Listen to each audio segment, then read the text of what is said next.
Ito pala yung dalawang magkapatid, yung anak ng inbred, brother sister mating, tsaka yung 7-8-9 hen.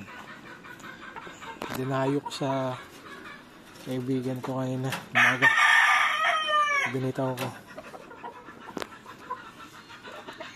Grabe, satisfied ako sa nilaro nila. Pareho silang maglaro, madiin, mamalo.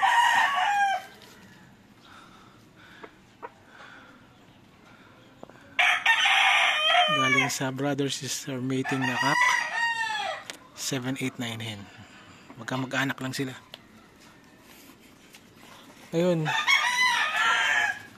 susubukan ko ilaban yun kung magkakapera. Ano obserbasyon? Ano ba na-obserbahan ko sa pagla-line breeding at inbreeding? Bukod sa pagiging uniform nila, meron silang karakteristik na halos pareho lang sila.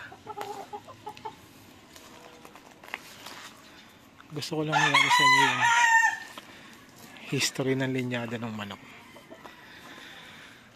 7-8. Ito yung baldadong pakpak.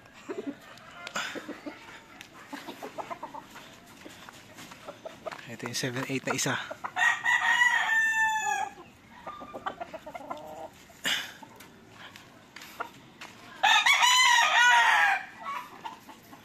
Ito yung 7-8 na isa.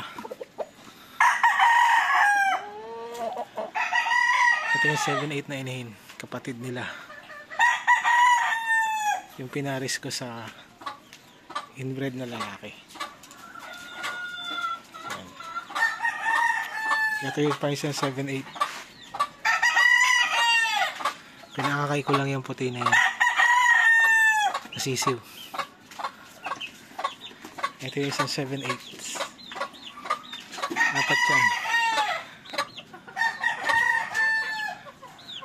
Ito pa yung isang 7-8. Kapatid naman. Ay, ito yung anak ng kapatid ng inbred. Yung dalawa na babae. Ito yung sweater ko na inahin. 5K. Ito yung history ng 5K ko galing sa isang kaibigan. Nung panahon ng pandemic, mga online ang laban nila. Nakakuha siya ng maraming panlaban sa isang farm sa Angat, Bulacan. JDR Game Farm. Sumali siya sa 7 stag. Online yun ha, online boss. Muntik na siyang mag-champion. 5.5 points. 5.5 going to 6.5 yung huli niyang laban. Binubuli yung kalaban, nakapitik pa ng isa, sayang. Ang gaganda na ano na to. Pinahiram ko to sa kaibigan ko, pinalahi niya muna. 4 na lalaki, 3 panalo, 1 tabla. Kaya lang patay lahat ng panalo niya. Tapos kinuha ko na uli. Gini. Yan yung nanay ng mga ano ko rito, binatilyo. Kirinas ko sa 3/4. Ito yung 3/4. Ang lahi pala nito, John Bishop Kelso. Yung inahin nito galing kay Mike Mendoza, 4-line Game Farm. Ito yung ano ko, brother sister mating, tsaka yung anak niya.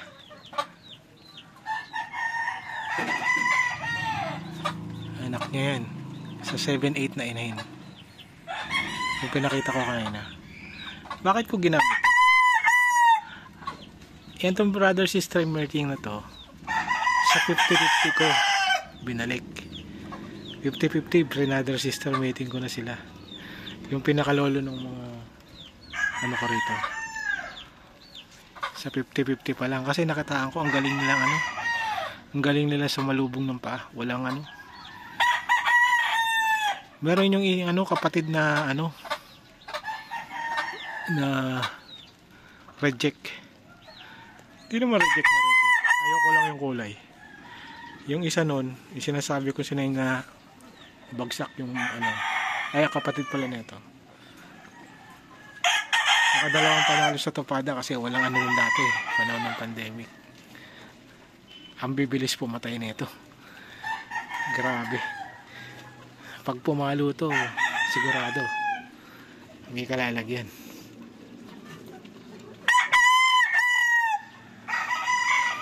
Ito yung 7899. Isang kapatid. Nung nanay nung ano, dalawang ano.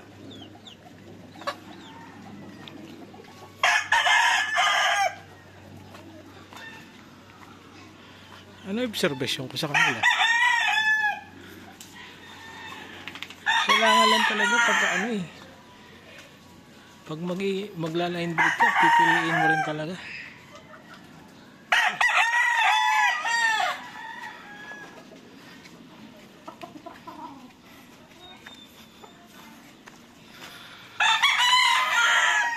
Sa 50-50, lumabas na talaga yung mga ano nila eh. Yung variation na tinatawag nila. Halimbawa, yung half and half. Kung ano yung anak niya, hindi pare-pareho talaga. Dahil hindi natin alam kung saan galing yung, kung may mga crosses na yung mga nakukuha natin.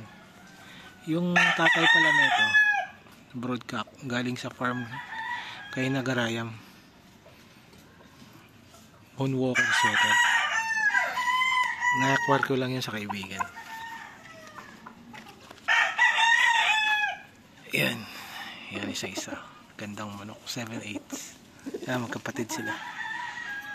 Almost the same.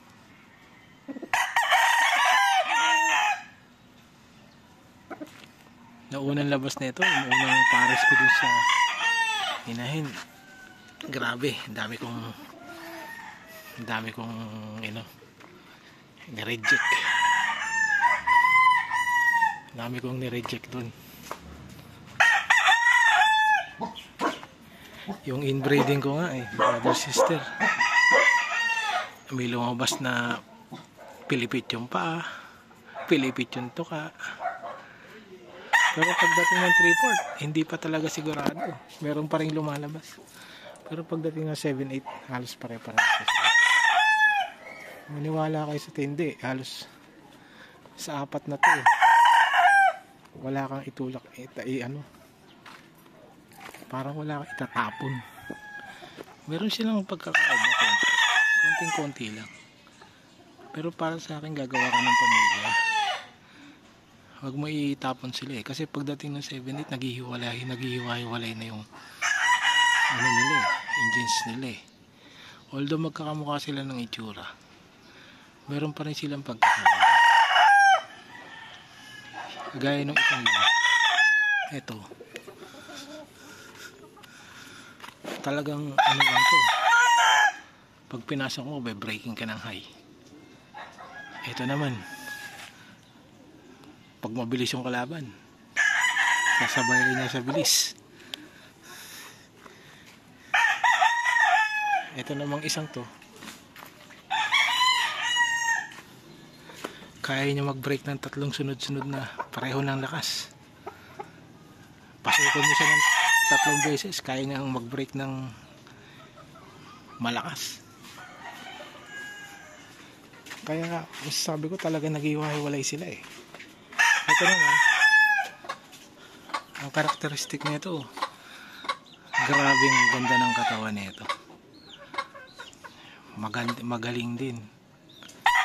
Kailangan sa anak. Ngayon, halimbawa meron ka isang magaling na broodcock, gusto mong kopyahin yung sinasabi nilang katangian para makuha mo. Pagdating na 7/8 hindi mo yung makukuha. Maniwala kayo sa akin, hindi nyo makukuha yung karakteristik ng original na magaling yung sinasabi nyo. Kasi pagdating na 7/8 naghihiwa-hiwalay sila yun ang nakita ko. Pero meron siyang galing na pero may makukuha siya sa original, pero maghihiwa-hiwalay yung galing nila Ngayon, kung i-breed back mo siya, gagawin mo siya ng pamilya. Kasi may nabasa ako nun, napanood ko sa video, yung ano yun eh, hindi naman, parang ano yun siya eh, cow and poultry genetics. Sabi niya kung magbe-breed ka, kung pang battle cross or something na hybrid digger ang hinahanap mo, sa 3/4 ka kumuha. Pero pagka gusto mong palalimin sa 7/8, maghiwa-hiwalay ka na. Ngayon, ang gagawin mo dun, mamimili ka ngayon ng family, iseset mo siya sa pamilya. Ngayon, halimbawa, nakakuha ka ng isang medyo magaling manok, pero hindi niya nakopya yung kagaya ng tatay niya, yung magiging anak niya.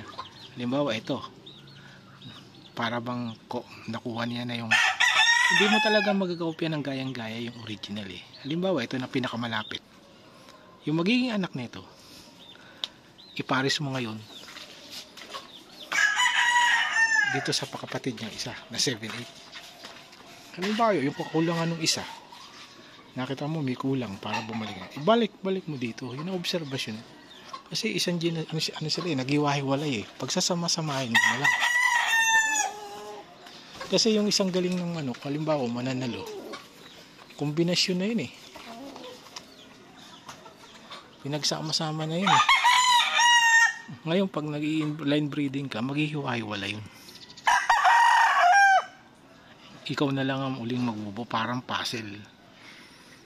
Parang puzzle ang mangyayari dyan.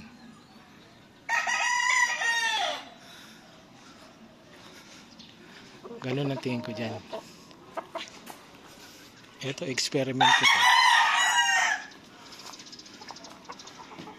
Anak ng inbred sa 7/8 na inahin.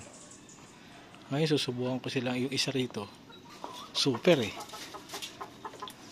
although halos pareho silang madiin mamalo, grabe diin mamalo nito. Pero siyempre yung kursunada mo lalabas eh, mamimili ka kung anong kursunada mo. Ito nakita ko magaling, may iwas, may way. Pagdating sa baba, hindi magpapaiwan to mga to, papatay at papatay din to. Ito grabe naman sa dikitan, grabe ngumat-ngat, pareho silang galing ngumat-ngat. Ito kulang lang talaga sa ano, gusto niya ngat-ngat.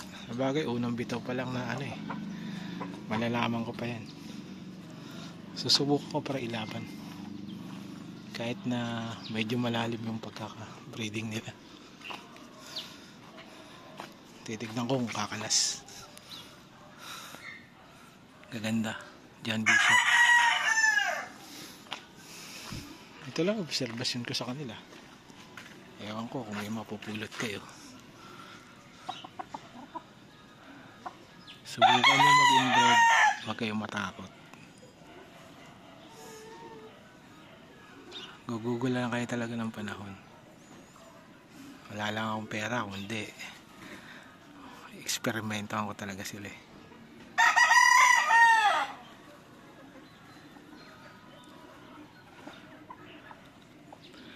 Lahat sila dadaanan ko, ganun gagawin ko dito. Papadaanan ko sa kanila lahat, pero meron ako magiging base. Ito yung magiging base ko. Although magkakamag-anak sila, ito magiging base ko. Grabe tong baligo na to. Inbred, brother sister mating, grabe to. Grabe yung madiin mamalo ito.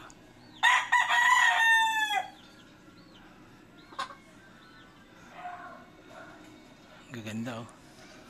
Ganyan naman.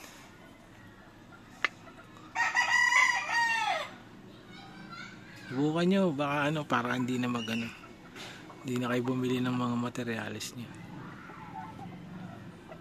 Pipiliin nyo lang talaga yung matatapang.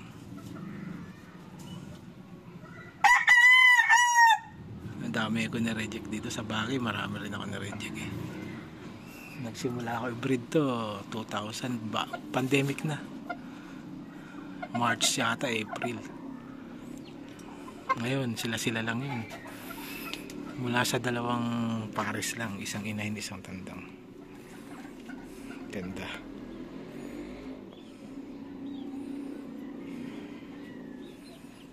Balik sa tatay ito. Anak niya. Balik sa tatay.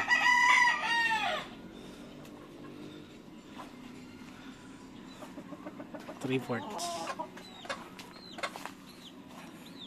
Salamat. Gaganda.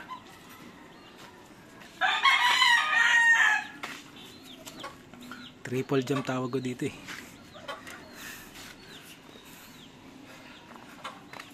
Speed and power. Taglay nila yan.